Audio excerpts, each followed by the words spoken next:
Charlotte's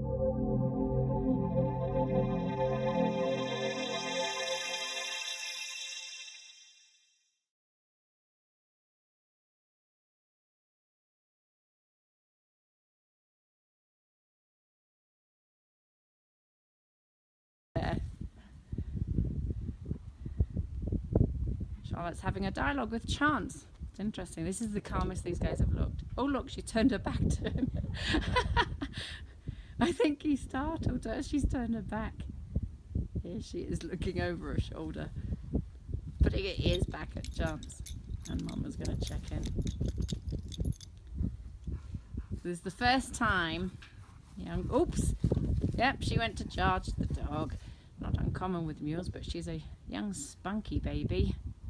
It's the first time she's been this side of her mum, so that's nice.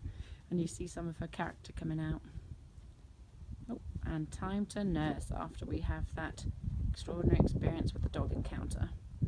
Here we are, we're going to be able to touch her one of these days.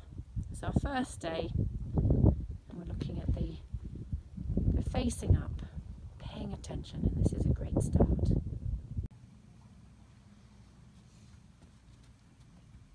Looking at simple movements.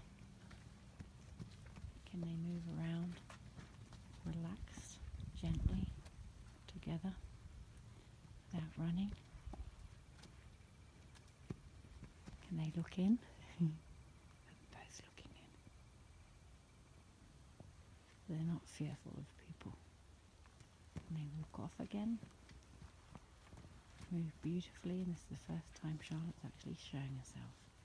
It's the first time the mare's actually put her head down either. A little licking and chewing there. And the little filly. That's starting and that's stopping.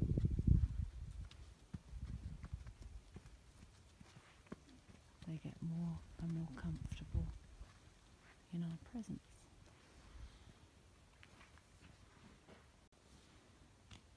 There you go.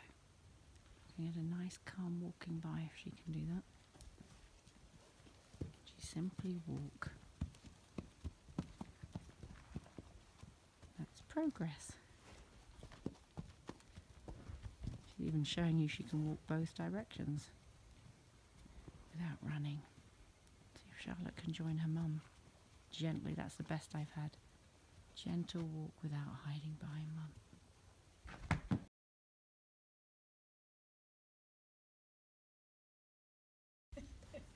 Hi, this is Grace and her baby Charlotte, and I've got the opportunity to work with them for the last 3 weeks, and it's been really interesting because Grace is very quick, and she acknowledges your presence and looks at you and away from you very quickly, and it's given me the opportunity to practice my response time and my eye-to-eye contact with the horses. So my feet kind of follow that, so I've got a big lesson, I guess, in eye-foot coordination and reading the horses. Okay, so Jill, share a little bit about what you mean by those eyes, because not everybody will understand the value of communicating with the eyes, but also once we start communicating with the eyes, what that means to a horse. For me, I guess when you're working with a horse that is untouched or not very kindly touched, then when they look at you, you need to acknowledge and drop your eyes to take the pressure off or reward them. And then when they look away, you can begin to approach them and put your eyes on their eyes. Kind of how you communicate with them. But it is something that I really practiced a lot and learned a lot of this summer, so it isn't super second nature. It isn't really second nature for me. So a horse like this gives you an opportunity to practice. Yeah. And so what Jill's also referencing would be that although it's a language, and the language of dropping your eyes to say thank you, or dropping your eyes to draw, or putting your eyes up to gain their attention, putting your eyes up to block them, all of these things, that's the kind of predictable piece. Look at the horses at the back there running. But the other piece that makes it a little bit more challenging would be that each horse is unique. Each one is individual, so you're learning their style. And with Grace, she's very fast with the eye contact. So she's got a little bit of a cloudy eye on the right, but she's very fast. So she's learnt to face up. She's learnt to be very present and quite bold when you utilize your eyes to draw her in. She's right there. And the challenge that sometimes comes across is, how do you up that? So that, yeah, we've got the attention, but now how do we move forward and gain the first touch? So here you see her very close, and that's awesome. She's not shaking anymore, and she's not running anymore from A to B, you know, and trying to avoid us or get away. She's learning that she can be in the presence of a person. Back there, you're seeing actually Excalibur, Honey, and Aria running really quickly, and so she's paying attention to them as well, and the freedom of the pasture back there. The baby we have not touched yet, and it's one of those things of what goes first, the horse or the cart, but in this instance, Mum hasn't endorsed touching the baby, Charlotte, so we've got to wait somewhat until we can actually get both very, very comfortable before we can move forward. Maybe we need to halter one. Maybe we need to split them in time. And in an ideal world, they come around in their own time. But as with anything, there's sometimes time limits with winter coming. And so what we have gained so far would be her to be more comfortable in our presence. And that's a huge step, because with the sharing space comes the trust and comes the movement, and we can move more naturally around her now, instead of her being frightened, trying to really hide in the corner or indeed jump out or seek locations to jump. So now she's more comfy. And then you move through oil, but you've also got to move through naturally, so that they don't wait for you to be so calm and quiet. You need to be more and more natural, and we've been working on that too. So no chasing round pens, no speed involved. This is a very calm and quiet activity, building their trust, but also dialoguing with them in a way where Jill's learning the kind of dialogue that works best. And one thing we did find out, the pole doesn't work so well, so this is about waiting for her and influencing her feet in a way where we're blocking her feet to allow her to come around. And you see here, she's now approaching. She wouldn't have done that in week 1, which was for her to settle here, and week 2 was sharing a lot of space. This is week 3, where we've been combining sharing space with working with her. And this is the result. She's coming around. And so many people adopt the wild ones and can never touch them. They try to bribe, and they try to wait for them, and maybe they'll never come around. And so this is a combination between what they're willing to offer and volunteer and what we're needing to ask for to be able to be the best stewards we can be. So here we're going to put some of the eye interaction in motion. Every time you look at her and Grace looks back, we drop the eyes, and it encourages her to continue with her awareness and paying attention. We've worked extensively on proximity. So putting the weight on the right leg, then putting the movement towards the right, so closing that gap. Then putting the weight on the, bringing the left leg towards us and putting the weight on it. And you see it, that's closing the gap. So there's times to walk more naturally, and there's times to ask permission to get closer. This is one way to ask permission and to praise and reward the tries. You also see Grace interacting with Charlotte a lot. Excuse me. And she actually tells Charlotte to stay back. So when you see her nudge her, she's nudging her backwards.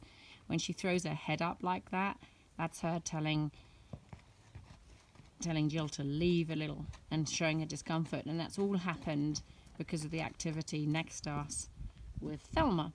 And so she's a little bit more anxious. So these are all signs of anxiety. So be it a fast head motion, swishing of the tail, or stomping. There are some flies she stomps, so you don't want to misinterpret that. But she does touch her baby a lot, which is reassurance and checking in, sign of anxiety. And then when she looks sharply with her head, she looks very, very quick. And we're praising every time she looks, because we want her to face up and we want her to be with us.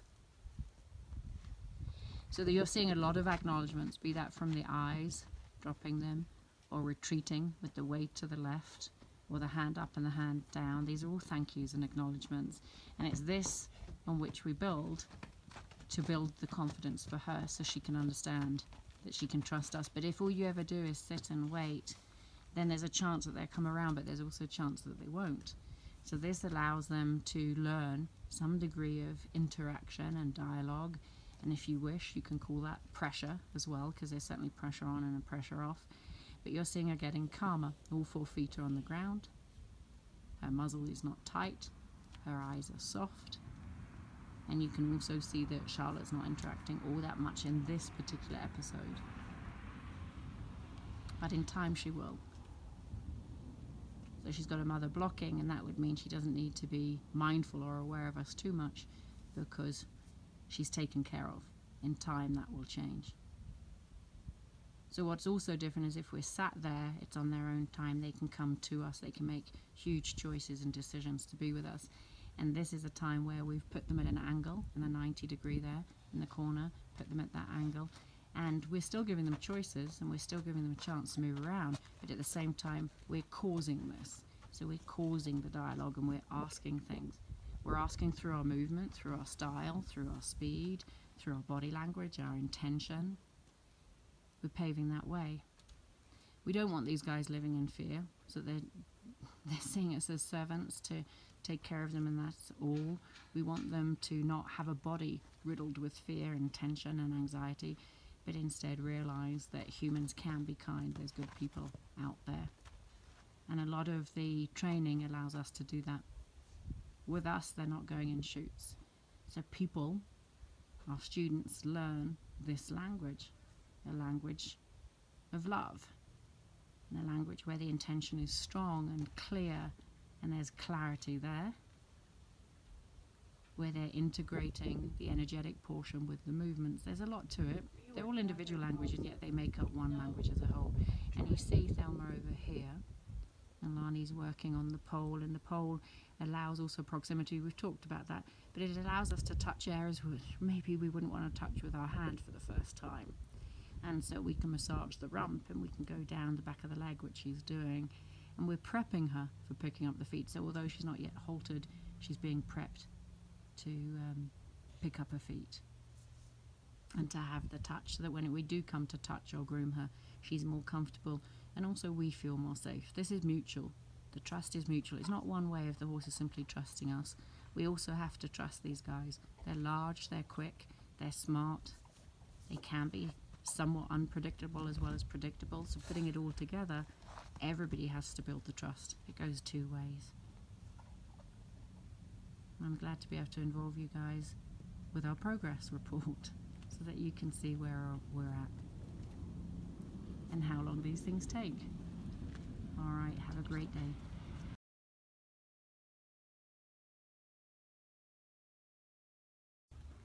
Hi, Miss Charlotte. Let's show people how good you're doing today. Yeah, let's give it a shot. It's no different. Good girl. Remember? You've learned to touch it. Yes. Easy. Good girl. You touch it. Good girl. Good girl. It's okay. It's okay. It's okay, Mrs.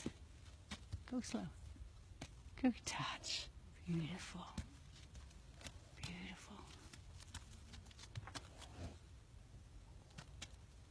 Good girl. Touch it.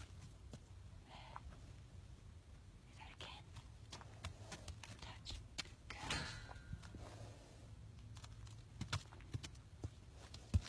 And touch it. Good girl.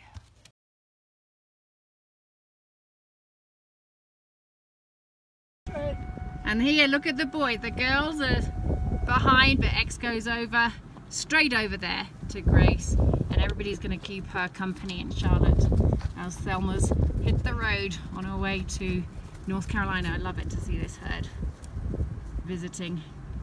They can be a little bit intrusive when they do it as a team, but like this it works quite well. Look at that, beautiful, right?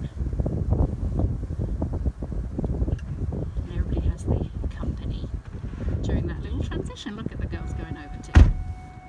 Alright, Oliver's been integral in all of this. Amazing ranch dog. And we'll tune in the next few weeks to show you some updates on Grace and her baby Charlotte.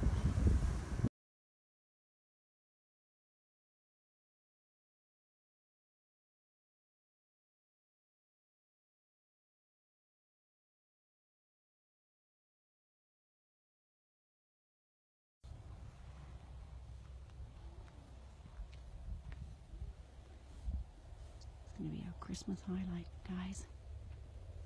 Here's my girl. First time I've been truly touching her.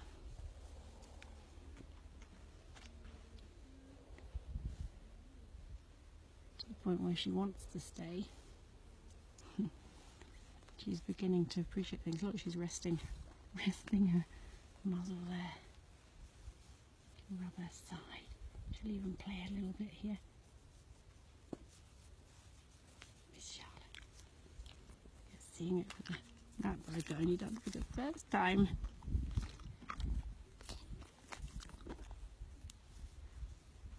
at those soft eyes. If I could pull out, I would. Just happy I'm in here. Best muzzle ever. She's accepting the rub underneath. Could even earlier. Let's see if she'll let me do it. Cover her eye a little bit. It's hard for you guys to see everything. There she is. Even that's so much softer. And we can move to different areas. Oh, she's going to come over. That's my girl.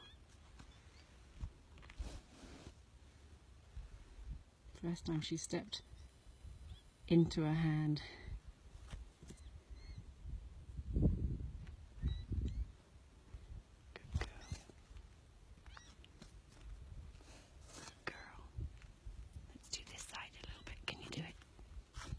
Back into there. Oh, you're going to play?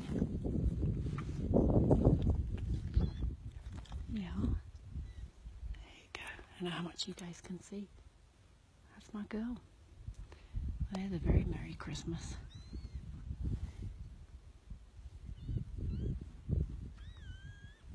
Touching all down her neck. I was finding that special place that she might like. Look at those gorgeous big ears. Soft eye. She stopped blowing that nose now. So you're witnessing the very first time she's really let me in and find some good spots. And Mum, when he goes to see that, Mum's over there. It's the first I've separated them too. She's gone over there and she hasn't even come this way. She's having a rest from her baby. Here she comes. Here she comes for more.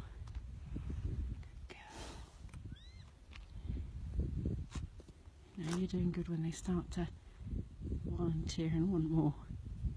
And she's exploring now. This is a second area. Look at that. There's a Chauncey down there. Coming in on the offside.